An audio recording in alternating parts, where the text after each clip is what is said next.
Hello friends, मैं एकता शर्मा और आज हम पढ़ रहे हैं chapter the gift of the Magi. The gift of the Magi. Magi means होता है जो ईसाई धर्म के जो लोग हैं या फिर जो मजाई जो एक कास्ट है, तो वहां के लोगों के द्वारा जो क्रिसमस के ऊपर जो उपहार दिया जाता है, तो वो क्रिसमस के गिफ्ट के बारे में ये चैप्टर है वो पूरा डिपेंडेंट है। तो देखो इसमें क्या है, the gift of the Magi. मजाई लोगों के उपहार, मजाई लोगों के गिफ्ट। तो इसमें दो जो है लोग, एक तो डेला है और एक जो जेम है, उन दोनों की स्टोरी को यहाँ पे बताया गया है कि वो किस प्रकार से एक दूसरे के लिए बहुत ही प्रीशियस गिफ्ट है वो लेके आते हैं और कैसे वो क्रिसमस को सेलिब्रेट करना चाहते हैं, क्या क्या उनमें फीलिंग्स है और किस प्रकार से वो लेके आते हैं। हालांकि उनकी जो उनकी कंडीशन है वो इतनी अच्छी नहीं है, उनके पास ज्यादा ऐसे नहीं है, पैसे की बात अगर हम करें तो ज्यादा ऐसे नहीं है, लेकिन फिर भी उनका कितना ऐसे मन होता है कि एक दूसरे के लिए इतने अच्छे अच्छे हम गिफ्ट लेके आए और एक ऐसा गिफ्ट लेके आए जो स्पेशली उसके लिए ही बना हो। तो प्रेशियस गिफ्ट लेके आते हैं, अब तक का सबसे प्रेशियस हम उसको बोल सकते हैं। तो मजाई के उपहार, मजाई के गिफ्ट। और ये जो चैप्टर है वो लिखा गया है ओ हेनरी के द्वारा। तो वैसे तो ओ हेनरी के नाम से लिखा था इन्होंने, जबकि इसके जो रियल राइटर है वो है विलियम सिडनी पोर्टर। तो उन्होंने अपना जो काम है वो ओ हेनरी के नाम से उन्होंने किया था। जितना भी उनका जो राइटिंग वर्क है, उनका नाम, साहित्यिक नाम हम बोल सकते हैं, वो ओ हेनरी नाम से उन्होंने अपना लिखा। और बल्कि उनका जो एक्चुअल नाम है वो है विलियम सिडनी पोर्टर। तो हम चैप्टर को स्टार्ट करते हैं। देखो, $1.87 कि $1, $1 एंड 87 सेंट, 87 सेंट। तो $1.87 इतने ये उसने पैसे काउंट करे हैं। दैट वॉज ऑल कि बस यही सब कुछ था। And 60 cent of it was in pennies. और जो 60 सेंट है, मतलब जो 87 सेंट उसके पास में है, उसमें जो 60 सेंट है इट वॉज इन पेनीज। वो पेनीज में मतलब एक दो जो पेनी होती है, सिक्के होते हैं, उन सिक्कों के रूप में थे। Pennies saved 1 and 2 at a time by bulldozing the grocer and the vegetable man and the butcher until one's cheeks burned with the silent imitation of parsimony that such close dealing implied। तो देखो इसमें बताया है कि and जो pennies है, जो सिक्के थे वो सेव्ड बचाए गए थे 1 and 2, मतलब एक दो जो सिक्के हैं, एक दो इनके रूप में एट ए टाइम, एक बार में। बुलडोजिंग मतलब जो बार्गेनिंग होती है, सौदेबाजी करना, उसको बोलते हैं। ग्रोसर मीन्स होता है जो पंसारी की दुकान होती है। And the vegetable man means जो सब्जी बेचने वाले लोग होते हैं। एंड द बचर, कसाई। कि ये जो पेनी थे वो एक दो पेनीज, एक दो सिक्के हैं, वो एक बार में ग्रोसर के साथ में, सब्जी वाले के साथ में और कसाई वाले के साथ में सौदेबाजी करके बचाए गए थे। Until once cheek burn with the silent imputation. Imputation means होता है मतलब आरोप लगाना, किसी पे प्रत्यारोपित करना। पार्सिमनी होती है कंजूसी का आरोप लगाया जाना। That such close dealing implied कि इस तरीके की जो डीलिंग की जाती थी, इस तरीके की जो सौदेबाजी की जाती थी, तो जब तक उसके ऊपर इस तरीके की सौदेबाजी के लिए कंजूसी के आरोप से जब तक उसके जो चीक्स यानी जो उसके गाल थे वो बर्न मतलब जलना नहीं है, लाल हो जाना, गुस्से से लाल हो जाना। तो ये बता रहे हैं कि ये जो पेनिस थे, सिक्के थे, वो कई बार एक एक दो करके ग्रोसर से, वेजिटेबल मैन से और कसाई के साथ बार्गेनिंग करके, सौदेबाजी करके बचाए गए थे, जब तक कि इस प्रकार की जो डीलिंग थी, इस प्रकार की जो सौदेबाजी से, जब तक कि कंजूसी के आरोप से उसके गाल लाल नहीं हो जाया करते थे। मतलब इतनी वो कंजूसी करके, इतनी वो बार्गेनिंग करती थी कि उसके गाल है वो कभी कभी लाल हो जाते थे। तो जब तक उसके इस प्रकार की कंजूसी के आरोपों के साथ में, जब तक उसके गाल लाल नहीं हो जाते थे ऐसी सौदेबाजी से, तो वो कंटिन्यू सौदेबाजी करते हुए, बुलडोजिंग करते हुए ग्रोसर से, वेजिटेबल मैन से और बचर से एक दो जो पेनी है वो उसने बचाई थी। तो एक एक दो पेनी करके वो उसने बचाई थी और इस प्रकार से उसने टोटल कितने बचाए थे, $1.87। 3 times डेला काउंटेड इट। अब डेला ने इसको 3 times मतलब 3 बार इनको काउंट किया, 3 बार उस पूरी धनराशि को गिना।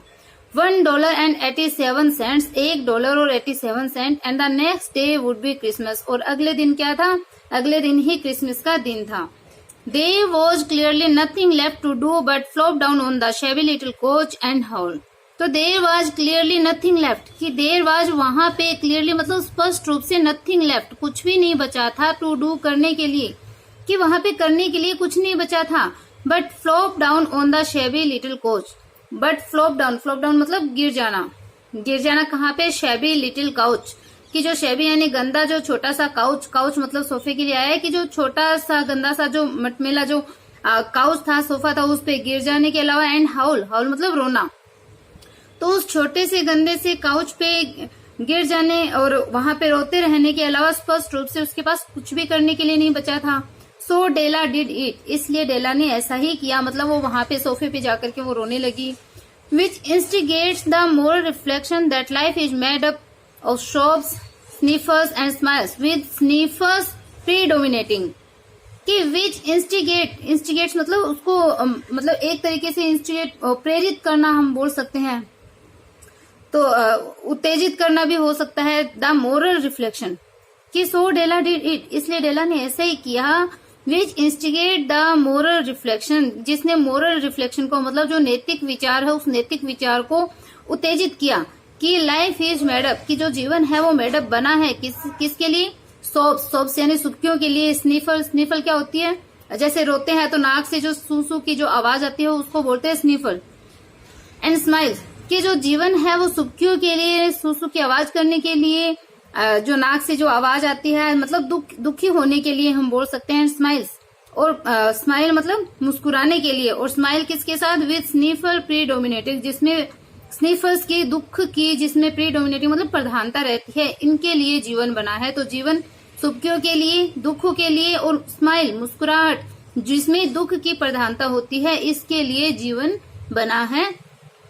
ये जो नैतिक विचार है वो उसके अंदर इंस्टिगेट होने लगे, उसके अंदर इस प्रकार के जो नैतिक विचार है वो आने लग गए, क्योंकि उसके पास में रोने के अलावा और कुछ बाकी बचा हुआ ही नहीं था। उसके पास इतने पैसे, इतनी मतलब कंजूसी करने के बाद में भी इतने ही पैसे बचे थे, और अगले दिन क्रिसमस था और वो सोच रही थी कि कुछ अच्छा सा गिफ्ट है वो लेके आऊं। While the mistress of the home is gradually subsiding from the first stage to the second, take a look at the home. तो देखो ये जो राइटर है वो हमें बता रहे हैं कि while the mistress of the home, कि जब घर की मिस्ट्रेस, घर की जो मालकिन थी, वो ग्रेजुअली धीरे धीरे सबसाइडिंग मतलब जब शांत हो रही थी, from the first stage to the second, कि जब घर की मालकिन, घर की मिस्ट्रेस धीरे धीरे एक से दूसरी स्टेज की तरफ मतलब धीरे धीरे स्टेप बाय स्टेप जब वो शांत हो रही थी, लगातार धीरे धीरे शांत हो रही थी, तो take a look at the home, तो हम घर की तरफ एक लुक कर लेते हैं, मतलब हम घर की बात कर लेते हैं, घर की स्थिति देख लेते हैं। A furnishing flat at $8 per week, a furnishing flat, कि एक फर्निशिंग मतलब अच्छे से सुसज्जित एक फ्लैट है जिसका पर वीक प्रति सप्ताह $8 जिसका रेंट है। तो $8 का प्रति सप्ताह $8 किराए पे एक सुसज्जित flat. It did not exactly beggar description, but it certainly had that word on the lookout for the Mendency Squad. तो देखो इसमें बताया है कि it did not exactly, कि ये पूर्ण रूप से, exactly मतलब पूर्ण रूप से ये कोई beggar description मतलब होता है बोलने के लिए, description देने के लिए, वर्णन करने के लिए कोई पर्याप्त शब्द नहीं होना। मतलब भिखारियों के टाइप, बेगर मतलब भिखारी होते हैं, तो it did not exactly beggar description, कि ये मतलब पूर्ण रूप से भिखारियों के जैसा उसका विवरण तो नहीं था, मतलब एकदम भिखारियों का जैसा घर होता है वैसा तो उसका घर नहीं था, भिखारियों से तो थोड़ा लिटिल बेटर ही था। But it certainly had that word on the lookout for the mendicancy squad. तो मेडसेंसी स्क्वाड कौन सा होता है? एक ऐसे स्क्वाड मतलब एक ऐसे ऑफिसर का दल जो कि गली के अंदर जैसे कुत्ते वगैरह भगाते रहते हैं, भिखारियों को भगाते हैं, तो उस टाइप का जो घर है वो उस टाइप का था। तो इसमें बताया है कि ये मतलब पूर्ण रूप से तो ये कोई बेगर डिस्क्रिप्शन वाला नहीं था, मतलब भिखारियों के जैसे विवरण करने वाला नहीं था, बट लेकिन it certainly had that word, लेकिन निश्चित रूप से ये हैड रखता था दैट वर्ड, जो शब्द मतलब रखते था ऑन द लुक आउट मतलब बाहर की साइड में, तो बाहर की तरफ ऐसे शब्द है वो निश्चित रूप से ये घर रखता था, या उस घर के बाहर निश्चित रूप से ऐसे शब्द लिखे हुए थे फॉर द मेडसेंसी स्क्वाड, जो कि मेडसेंसी स्क्वाड के लिए थे, मतलब उन अफसरों के दल के लिए थे जो कि कुत्ते वगैरह को भगाते रहते हैं। मतलब उनके घर की हालत इतनी भी अच्छी नहीं थी, भिखारियों से बेटर था, लेकिन जो भिखारियों के से तो बेटर था, लेकिन जो अच्छी स्थिति होती है उससे वो कम ही था। In the vestibule below was a letter box into which no letter would go and an electric button from which no mortal finger would coax a ring. तो देखो क्या बताया, घर के बारे में बताया, घर की स्थिति तो बता दी। $8 है वो प्रति सप्ताह पे ये घर था, और किस टाइप का था ये बता ही दिया, कैसे उसमें सोफा लगा हुआ था। अभी और आगे की स्थिति बता रहा है, देखो इन द वेस्टिब्यूल बिलो। तो वेस्टिब्यूल मतलब जो अंदर जाने के लिए प्रवेश द्वार जो होता है, बिलो मतलब उसके नीचे। तो जो प्रवेश द्वार है या जो प्रवेश का होल है उसके नीचे एक लेटर बॉक्स था, वहां पे एक लेटर बॉक्स है वो लगा हुआ था, into which no letter would go, जिसके अंदर कोई लेटर नहीं गया, मतलब जिसमें शायद ही कोई पत्र आया हो, उसमें कभी कोई लेटर गया ही नहीं, एक लेटर बॉक्स लगा हुआ था। एन इलेक्ट्रिक बटन, और एक इलेक्ट्रिक बटन था, एक बिजली का बटन था, फ्रॉम विच जिसपे no mortal finger could coax a ring, जिसपे किसी भी मोर्टल फिंगर ने मतलब किसी भी व्यक्ति ने जिसको कभी भी रिंग नहीं किया, जिसपे किसी भी व्यक्ति ने कभी अपनी जो उंगली है वो रख के उसे नहीं बजाया। मतलब एक ऐसा इलेक्ट्रिक बटन था, एक ऐसा बिजली का बटन था जिसको कि किसी मनुष्य की उंगली बजा ही नहीं सकती थी, मतलब वो भी खराब हो रखा था। तो also appertaining thereunto was a card bearing the name Mr. James Dillingham Young, कि also appertaining thereunto, कि also appertaining मतलब वहां पे इस तरीके के जो शब्द लिखे हुए थे। तो वहां पे एक बोर्ड के बारे में भी बता रहा है कि यहीं पे appertaining मतलब दृढ़ता के साथ में thereunto उस घर के जो बाहर की साइड है वहां पे वो जो एक कार्ड मतलब एक जो बोर्ड होता है, साइन बोर्ड जो होता है, वो बियरिंग द नेम, उस पे एक नेम है वो लिखा हुआ था। तो वहां पे दृढ़ता के साथ में एक बोर्ड, एक कार्ड है वो लगा हुआ था। कार्ड का मतलब जैसे ये होता है ना, इस टाइप से नेम प्लेट जो होती है उसकी बात हो रही है कि also appertaining thereunto was a card bearing the name, कि वहां पे दृढ़ता से एक नेम प्लेट है वो एक नाम को रखी हुई थी, एक नेम प्लेट थी वहां पे बेयरिंग द नेम, जो कि नाम को रखी हुई थी, मतलब उस पे नाम लिखा हुआ था। क्या नाम लिखा हुआ था? Mr James Dillingham Young. ये उस जेम का पूरा नाम है, Mr James Dillingham Young. The Dillingham had been flung to the bridge during a former period of prosperity when its possessor was being paid $30 per week. तो the Dillingham had been flung to the bridge, कि bridge यानी जो हवा के अंदर मतलब flung होता है लटक जाना या फिर हवा में फैल जाना, कि जो डिलिंगम शब्द है वो तो इनका जो फॉर्मर पीरियड था, मतलब पहले का जो उनका टाइम था, और टाइम कैसा था? प्रोस्पेरिटी का, समृद्धि का।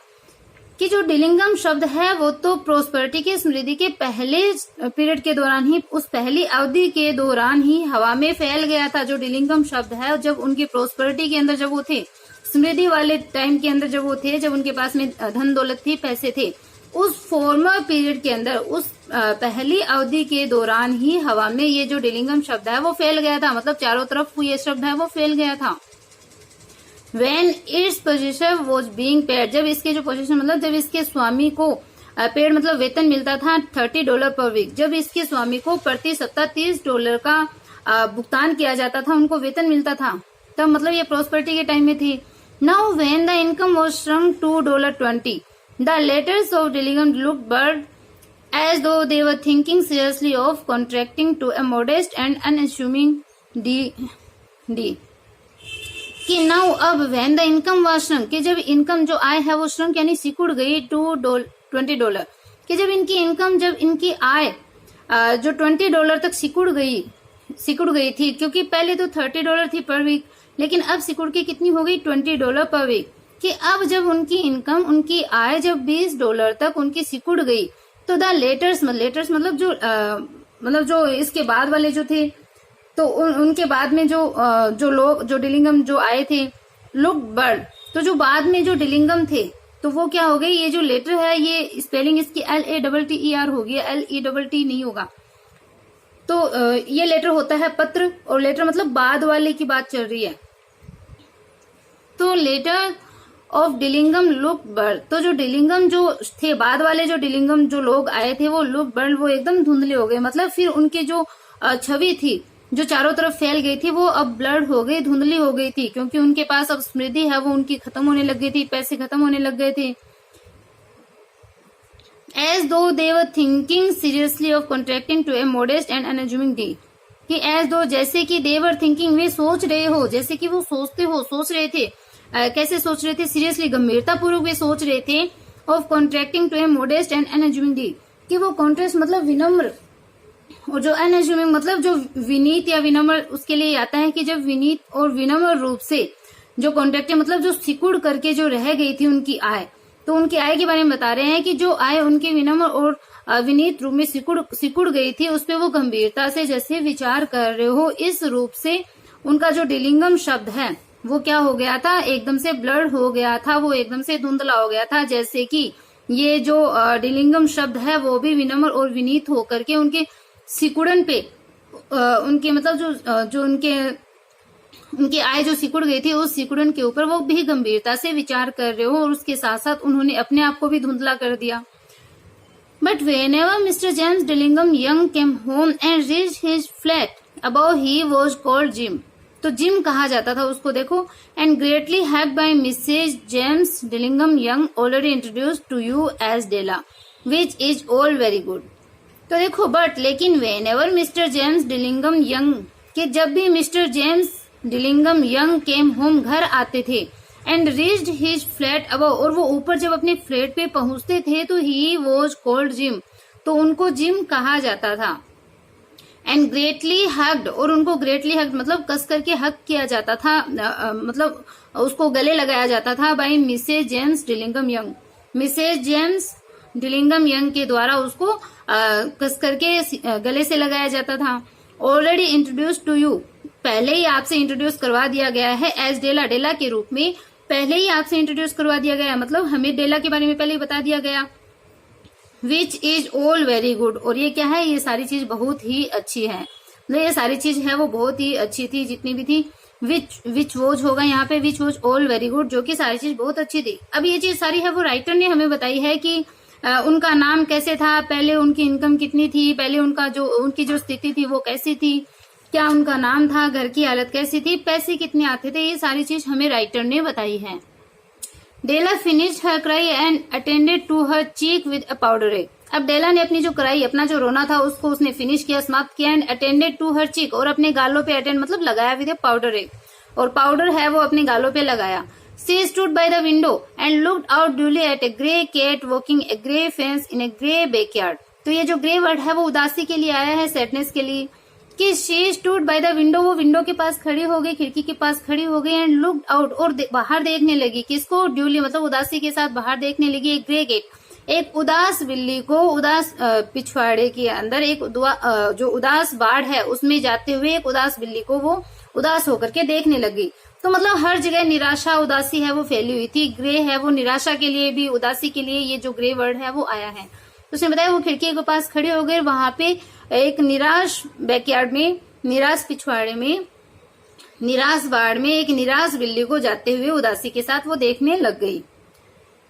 Tomorrow would be Christmas, tomorrow would be Christmas day and she had only $1.87 with which to buy Jim a present, कि tomorrow would be Christmas day, कि कल है वो क्रिसमस का दिन होगा, एंड शी हैड ओनली $1.87, और उसके पास में $1.87 थे, जिससे कि जिम के लिए उसको एक प्रेजेंट लेना था, जो उपहार है वो गिफ्ट है वो खरीदना था। She had been saving every penny she could for month with this result, कि इस रिजल्ट के साथ, इस परिणाम के साथ उसने महीनों तक जितने वो सेव कर सकती थी, प्रत्येक पेनी को उसने सेव किया, प्रत्येक पेनी को उसने बचाया जितना वो कर सकती थी, 4 months मतलब महीनों तक, विद दिस रिजल्ट, कि इस रिजल्ट के साथ में मतलब उसका परिणाम ये था कि उसको $1.87 है वो सेव कर पाई, तो महीनों तक वो जितना बचा सकती थी उस प्रत्येक पेनी को उसने वो बचा रही थी।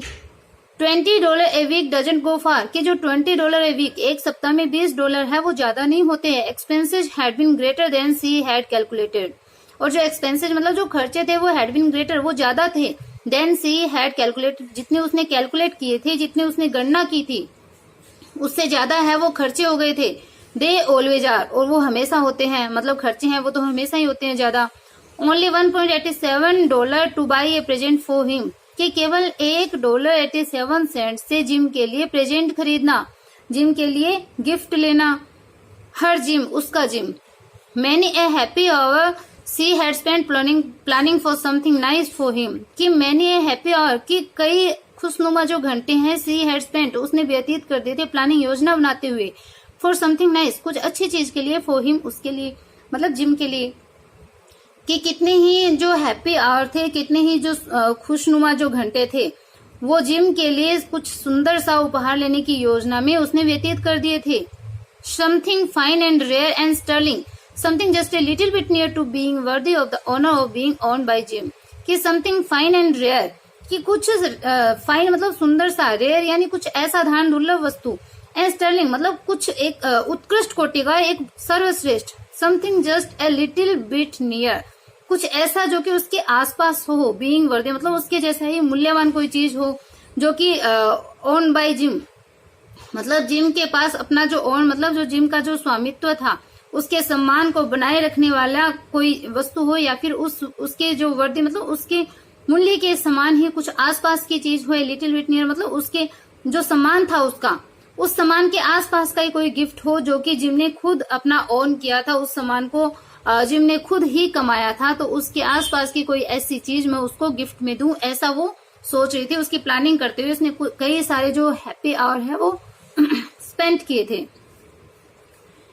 तो देर अब बता रहे हैं उसके घर की स्थिति के बारे में, और आगे बता रहे हैं कि देर वॉज ए पियर ग्लास, और ये सारी चीज है वो राइटर बता रहा है हमें अभी। There was a pier glass between the windows of the room, कि घर की खिड़कियों के बीच में, दो साइड में खिड़कियां, उन खिड़कियों के बीच में एक पियर ग्लास था। पियर ग्लास मतलब एक उभरा हुआ एक ग्लास दर्पण, मिरर था। Perhaps you have seen a pier glass in a $8 flat, कि शायद आप लोग हैं वो देख चुके हैं, सीन मतलब यू हैव सीन देख चुके हैं, पियर ग्लास एक उभरे हुए दर्पण को, इन ए $8 फ्लैट, कि $8 प्रति सप्ताह वाला जो फ्लैट होता है, जो किराए का जो फ्लैट होता है, उसमें आप शायद पियर ग्लास को देख चुके होंगे। मतलब आपने एक ऐसा दर्पण देखा होगा कि किस टाइप का होता है, जिसमें मतलब जिस घर का किराया $8 होता है। A very thin and very agile person may by observing his reflection in a rapid sequence of longitudinal strips obtain a fairly accurate conception of his looks।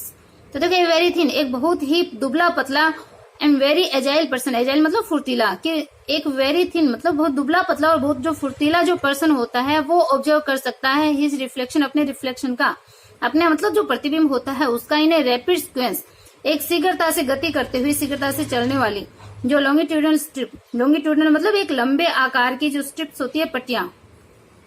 तो इसमें बताया है कि एक बहुत ही दुबला पतला और फुर्तीला व्यक्ति, जो कि लंबे आकार की जो पट्टियों के रूप में, स्ट्रिप्स पट्टियां होती है, लंबे आकार की पट्टियों के रूप में शीघ्रता से चलने वाली एक सीक्वेंस, शीघ्रता से चलने वाली जो एक श्रृंखला होती है, उसमें अपना रिफ्लेक्शन, अपनी जो छाया है उसको वो ऑब्जर्व कर सकता था, अपनी छाया को देख सकता था, एंड obtain और वो प्राप्त कर सकता था ए फेयरली एक्यूरेट कंसेप्शन, की एक सही जो कंसेप्शन है, एक जो विचारधारा है, विचार है, हिज लुक्स, अपने लुक्स के बारे में, अपने मतलब कैसा दिखता है उस लुक के बारे में एक सही जो विचार है वो प्राप्त कर सकता था। मतलब एक बहुत ही दुबला पतला आदमी, और वो भी मतलब खड़ा होकर के अपने आप को नहीं देख सकता, मतलब ऐसे जल्दी से जैसे चल रहा हो तो आगे पीछे का मतलब अपना जो रिफ्लेक्शन है वो देख सकता था। इतना पतला सा वहां पे एक मिरर था, मतलब नाम मात्र का ही मिरर था। Della being a slender had mastered the art, और डेला है वो क्या थी, बीइंग स्लेंडर मतलब पतली होने के कारण, हैड मास्टर्ड द आर्ट, इस आर्ट के अंदर, इस कला में वो मास्टर हो गई थी, मतलब इस कला को उसने प्राप्त कर लिया था, वो इस कला के अंदर निपुण हो गई थी, मतलब उसको अपना रिफ्लेक्शन देखना है वो आने लग गया था। अब suddenly she wheeled from the window and stood before the glass, suddenly अचानक से क्या हुआ, she wheeled from the window, वो खिड़की से मुड़ी, वर्ल्ड होता है मुड़ना, वो खिड़की की तरफ से मुड़ी, घूमी, and stood before the glass, और वो ग्लास के सामने मतलब उस मिरर के सामने वो खड़ी हो गई। Her eyes were shining brilliantly, but her face had lost its color within 20 seconds. कि her eyes were shining brilliantly, उसकी जो आंखें थी brilliantly मतलब खुशी के साथ शाइन करने लग गई थी, उसकी आंखें हैं वो तेजी से चमक रही थी, बट लेकिन her face, उसका जो फेस था वो क्या हो गया था, had lost its color, उसने अपना रंग है वो खो दिया था within 20 seconds। लेकिन उसके चेहरे ने, उसके फेस ने 20 सेकेंड में ही अपना रंग है वो खो दिया था, उसके चेहरे का रंग है वो उड़ गया था, क्योंकि उसकी आंखें हैं वो तो चमक रही थी, खुशी थी तभी चमक रही थी, लेकिन चेहरे का रंग उड़ गया था 20 सेकेंड में ही। तो ऐसा क्या हो गया, rapidly she pull down her hair and let it fall to its full length, कि रेपिडली शीघ्रता के साथ में सी पुल डाउन हर हेयर, उसने अपने बालों को पुल डाउन मतलब नीचे लटका दिए, उसने अपने बाल है वो एकदम नीचे कर दिए। एंड लेट इट फॉल, और उसको गिरने दिया, टू इट्स फुल लेंथ, इसकी पूरी लेंथ तक, पूरी लंबाई तक इसको नीचे जाने दिया, अपने बालों को पूरी लंबाई तक नीचे जाने दिया। मतलब उसके बाल है वो बहुत ज्यादा लंबे थे, तो अपने बालों को उसने खोल दिया, और बालों को देख करके वो अब खुश हो रही थी। अब देखो बताया जा रहा है कि now there were two possessions of the James Dillingham Young in which they both took a mighty pride, कि अब देयर वर टू पोजेशन की दो संपत्तियां थी, दो पोजेशन थी of the James Dillingham young, कि जेम्स डिलिंगम यंग के पास में दो ही वस्तुएं ऐसी थी, दो ही ऐसी संपत्तियां थी, इन which they both took a mighty pride, जिसके ऊपर उनको माइटी प्राइड मतलब बहुत अधिक वो उनको गर्व था, अभिमान था। One was Jim's gold watch that had been his father and his grandfather's. The other was Dela's hair. तो दो संपत्तियां कौन सी थी? One was Jim's gold watch, कि एक तो जिम की गोल्ड वॉच सोने की जो घड़ी थी, that had been his father's, जो कि उसके पिताजी की थी, and his grandfather's मतलब उसके भी पिताजी की, उसके दादाजी की थी, मतलब पूर्वजों से चली आ रही एक सोने की घड़ी थी। And the other was, और दूसरी पोजीशन क्या थी? Dela's hair, डेला के बाल, मतलब डेला के बाल और जिम की सोने की घड़ी, ये दो वस्तुएं ऐसी थी जिन पे उनको गर्व था, घमंड था। अब वो क्या सोचते हैं देखो, had the Queen of Sheba lived in the flat across the air shaft, Della would have let her hair hang out of the window someday to dry just to depreciate her majesty's jewel and gift, कि had the Queen of Sheba, कि यदि Queen of Sheba यानी Sheba की रानी अगर lived रहती in the flat across, flat के अंदर रहती, अक्रॉस द एयर शेफ्ट, कि एयर शेफ्ट के पार, एयर शेफ्ट मतलब सड़क, रोड की बात हो रही है, कि सड़क के पार अगर फ्लैट में शेबा की रानी रहती, तो Della would have let her hair, तो डेला है वो अपने बालों को हैंग लटकने देती, आउट ऑफ द विंडो, खिड़की के बाहर, सम डे किसी दिन, टू ड्राई सुखाने के लिए, तो डेला है वो किसी दिन अपने बालों को सुखाने के लिए खिड़की से बाहर उनको लटकने देती। जस्ट टू डिप्रिशिएट मतलब उसको डिप्रिशिएट करने के लिए, उस क्वीन ऑफ शेबा को डिप्रिशिएट करने के लिए, कम उसको आंकने के लिए। हर मेजेस्टी ज्वेल्स एंड गिफ्ट, कि उसकी मेजेस्टी मतलब उसके जो रानी के रूप में उसके पास जो ज्वेल्स मतलब जो हीरे जवाहरात थे, और जो उनके पास में गिफ्ट थे, उन गिफ्ट और हीरे जवाहरात को डिप्रिशिएट करने के लिए, उसको कम दिखाने के लिए, वो केवल अपने बालों को किसी दिन सुखाने के लिए खिड़की से बाहर है वो लटकने देती, उसको दिखाती अपने बाल, तो वो सारे जो उसके ज्वेल्स है, गिफ्ट है, वो सारे उसको कम लगने लग जाते हैं। अब देखो घड़ी के बारे में बताया कि had King Solomon been the janitor with all his treasure piled up in the basement, Jim would have pulled out his watch every time he passed just to see him pluck at his beard from envy। तो देखो had King Solomon, कि यदि राजा जो Solomon है been the janitor, यदि वो janitor होता, janitor मतलब उस मकान की देखभाल करने वाला या उस घर का राजा, उस घर का मालिक होता, कि यदि राजा सोलोमन उस घर का वो मालिक होता, जेनिटर होता, तो विद ऑल हिज ट्रेजर्स, और उसके जो सारे जो ट्रेजर्स मतलब संपत्तियां जो थी, वो piled up in the basement, वो बेसमेंट के अंदर, तहखाने के अंदर पाइल्ड अप मतलब ढेर के रूप में एकत्रित किए होती।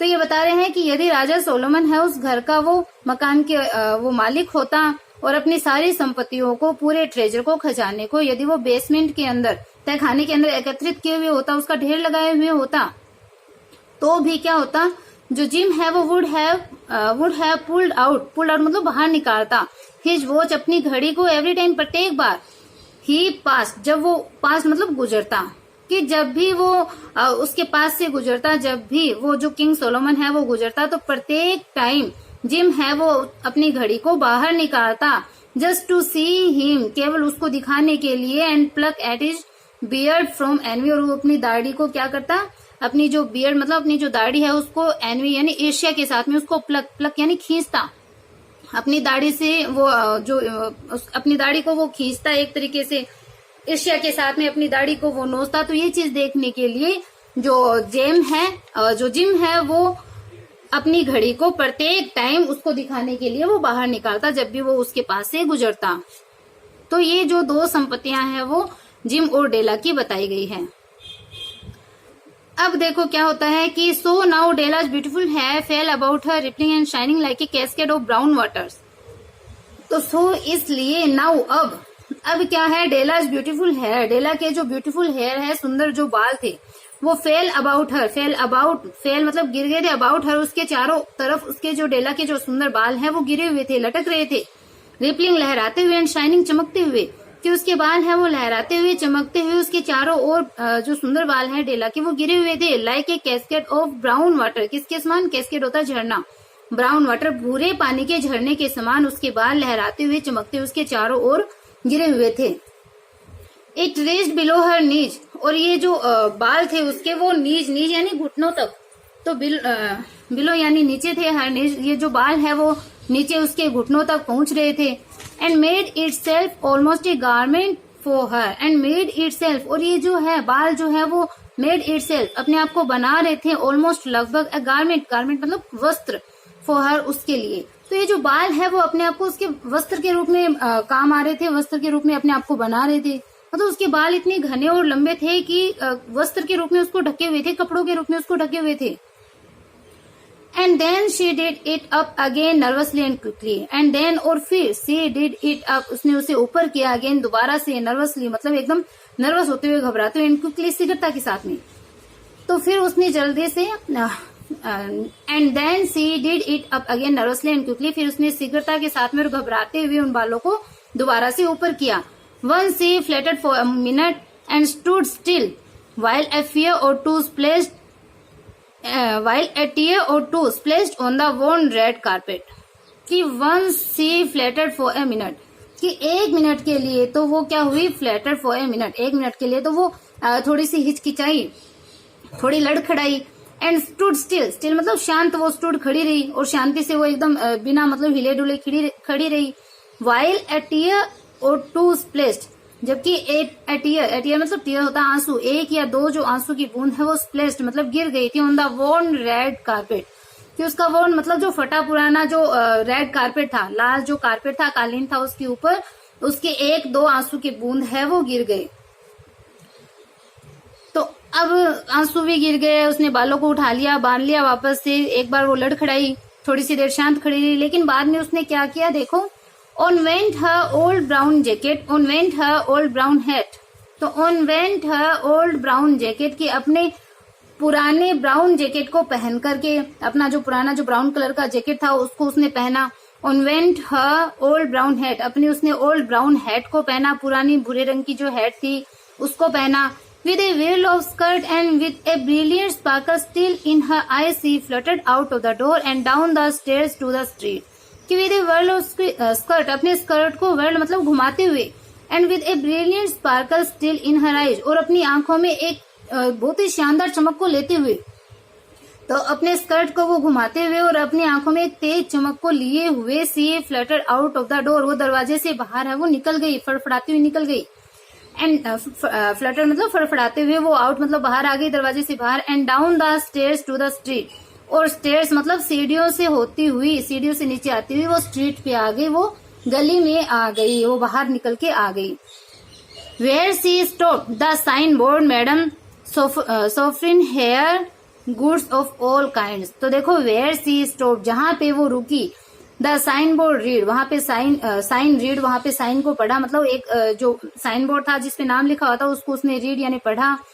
Madam Sofronie hair goods of all kind, सब प्रकार के बालों के, गुड्स यानी चीजें, सभी प्रकार के बालों के सामान, तो ये लिखा हुआ है। इससे आप समझ गए होंगे वो डेला क्या करने वाली है। अब one flight of Della ran and collected herself panting, कि one flight of Della ran, जो डेला है वो फ्लाइट ऑफ मतलब एकदम उड़ान भरती हुई, डेला है वो रेन दौड़ी, तो डेला है वो एकदम उड़ान भरती हुई सी दौड़ी। एंड कलेक्टेड हरसेल्फ पेंटिंग, और अपने आप को मतलब हाँपते हुए उसने पाया, अपने आप को हाँपते हुए उसने कलेक्ट किया, स्वयं को उसने संभाला हाँपते हुए, क्योंकि वो तेजी से दौड़ रही थी, तेज से चल रही थी, तो वो पेंटिंग मतलब हाँप रही थी एकदम, तो उसने बाद में अपने आप को संभाला। Madame large too white chilly hardly look the Sofronie, तो अब जो मैडम थी, जो सोफ्रिन जो मैडम थी वो लार्ज मतलब लंबी थी, टू व्हाइट एकदम गोरी सफेद, चिली ठंडी, हार्डली मतलब एकदम कठोर सी, लुक द सोफ्रिन एकदम सोफ्रिन की जैसी दिखाई देने वाली थी। तो मतलब hardly look the Sofronie, hardly look the Sofronie मतलब मुश्किल से सोफ्रिन की जैसे दिखने वाली, मतलब इतनी वो लंबी एकदम सफेद और ठंडी थी कि हार्डली लुक द सोफ्रिन, कि वो सोफ्रिन की जैसे मुश्किल से ही वो दिखती थी, सोफ्रिन जैसे अपने नाम के अकॉर्डिंग वो नहीं थी। अब देखो डेला क्या बोलती है, will you buy my hair, कि क्या तुम मेरे बाल खरीदोगी। आस्क डेला, डेला ने पूछा। I buy hair said Madame, मैडम ने कहा आई बाय हेयर, मैं बाल खरीदती हूँ। Take your hat off and let's have a sight at the looks of it, कि टेक योर हैट ऑफ, कि अपने जो हैट है, अपना जो टॉप है उसको उतारो, and let's have a site, और मतलब साइट मतलब देखने दो, दृश्य देखने दो, eight the looks of it, कि ये कैसे दिखते हैं, ये इसका लुक कैसा है, बालों का लुक कैसा है, ये मुझे देखने दो, ये बाल कैसे दिखते हैं ये मुझे देखने दो, अपना टॉप है वो उतारो, जिसे प्राइस मैं बता सकूं।